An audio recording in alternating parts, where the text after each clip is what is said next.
अस्सलामुअलैकुम वरहमतुल्लाहि वबरकातुहू। मेरे भारतीय मुस्लिम नौजवान दोस्तों, मेरे भाइयों, अगर हम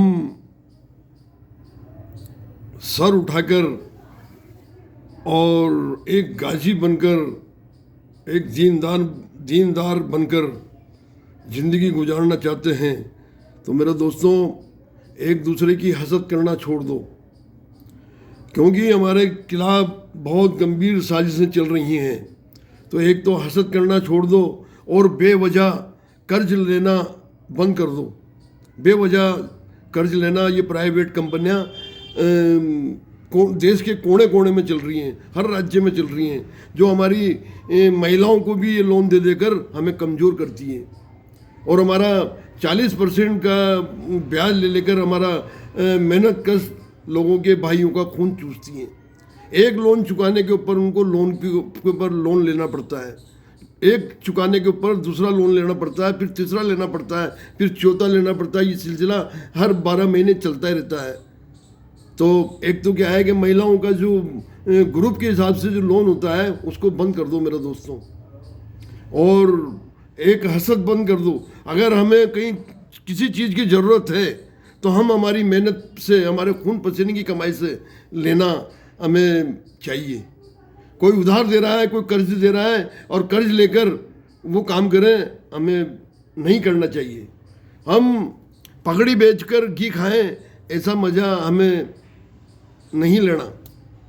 पगड़ी बेचकर घी खाना का काम हमें नहीं करना।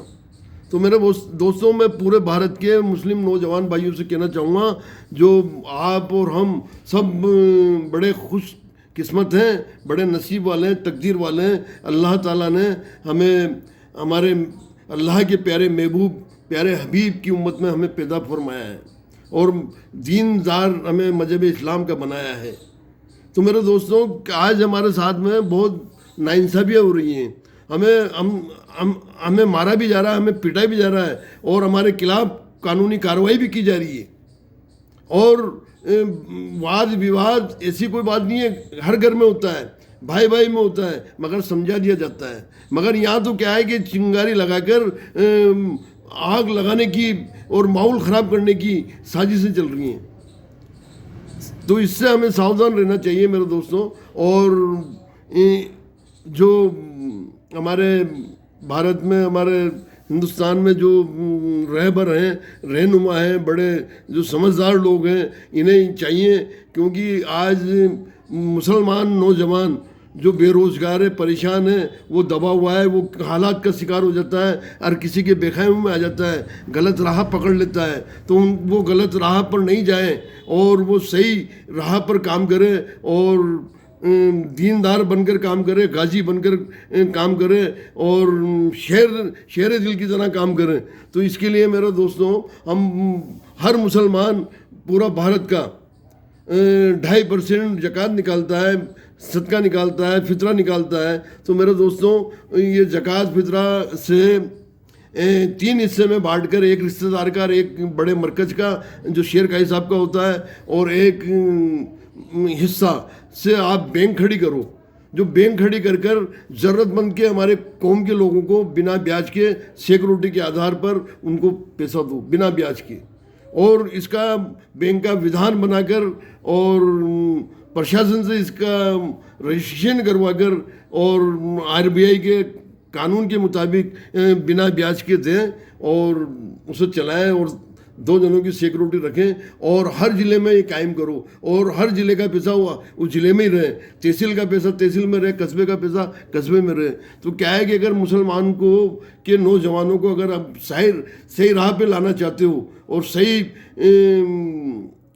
मुकाम पर देखना चाहते हो, तो ये काम तुम्हें करना ही पड़ेगा। हर आदमी हमें नमाज की दावत देता है, रोजे की दावत देता है, हर दीनदार की दावत देता है और सही राह पर चलने की हिदायत देता है। तो मेरे दोस्तों, ये आपका फ़र्ज़ है और चलना भी चाहिए और ये हिदायत मानना भी चाहिए, इस पर अमल भी करना चाहिए। मगर आप लोगों का भी फ़र्ज़ है कि आप एक फ़ैसला करें कि अपनी ज़कात से, खैरात से, सदक़े से बैंक खड़ी करो। और ये बहुत ज़रूरी है वक्त के अनुसार। आज वक्त रहते हुए वक्त रहते हुए ईरान ने जो अपने देश के लिए बुनियाद मजबूत की है, तो आज उन शैतानों से मुकाबला हो रहा है। उन शैतानों से मुकाबला हो रहा है जो शैतान, वो शैतान, एक शैतान तो ऐसा है इजराइल, जो पूरी दुनिया के अंदर नफरत फैलाना चाहता है, और उसकी नफरत के शिकार कई मुसलमान हो रहे हैं, दुनिया के मुसलमान हो रहे हैं, और हमारे हिंदुस्तान में भी उसी ने नफरत फैला रखी है। ये जो प्राइवेट कंपनियां जो महिलाओं को जो लोन दे रही हैं, और ये प्राइवेट जो जितनी भी कंपनियां चल रही हैं, ये सब इजराइल की भेजी हुई हैं। ये सब इजराइल की भेजी हुई, क्योंकि कैसे भी करके मुसलमान परेशान रहे और कर्जे से दबा रहे, सर उठाकर बात नहीं करे, कर्ज से दबा हुआ रहे, परेशान रहे, और कभी भी कोई ऐसी विषय हो तो मुसलमान कमज़ोर पड़ जाए, अपनी आवाज़ को बुलंद नहीं करे, एक प्लेटफॉर्म पे नहीं आए। ये सारी साजिशें हमारे खिलाफ चल रही हैं, इस पर ध्यान दो। जो जितने भी हमारे समझदार पढ़े लिखे रहनुमा हैं, रहबर हैं, इन सबका फ़र्ज बनता है कि वक्त रहते हुए इस पर गौर फरमाए, इस पर अमल लाए। हमारे कोटा शहर में भी बहुत सारे ऐसे लोग हैं, एडवोकेट साहब, अख्तर खान अकेला साहब, बहुत सारे हैं। ये टीम बना सकते हैं, इस काम को अंजाम तक पहुंचा सकते हैं, इस पर अमल करने की हर नौजवान को हिदायत दे सकते हैं। अस्सलाम वालेकुम।